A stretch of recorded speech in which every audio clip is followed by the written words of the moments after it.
একটি গ্রামে সোহা নামে একটি মেয়ে থাকত। সে খুবই চঞ্চল ও কৌতূহলী। সে সবসময় আকাশের দিকে চেয়ে থাকত আর ভাবত আকাশে যারা থাকে তারা কেমন। এটা নিয়েই সে সবসময় ভাবত। একদিন বিকেলে সোহা বনের ভেতর খেলতে খেলতে হঠাৎ এক অদ্ভুত আলো দেখতে পেল।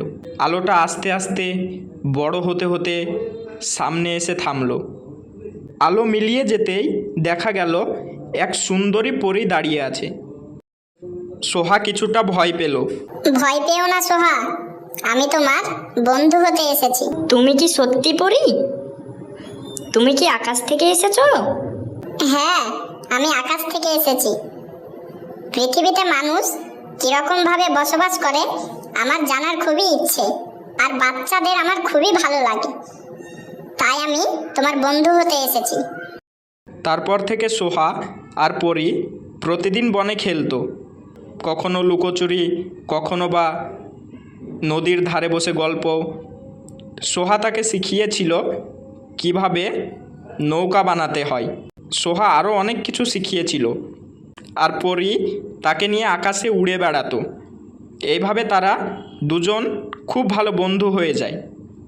কিন্তু একদিন হঠাৎ পরী সোহাকে বলে, সোহা, আমার চলে যাওয়ার দিন চলে এসেছে, এবার আমাকে চলে যেতে হবে।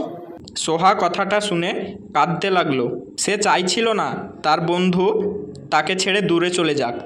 যখন পরী তার চোখের জল দেখল তখন বলল, আমি দূরে চলে গেলেও তুমি যখনই আকাশের দিকে তাকাবে, মনে রেখো তোমার এক বন্ধু আকাশের ওপারে তোমার জন্য অপেক্ষা করছে।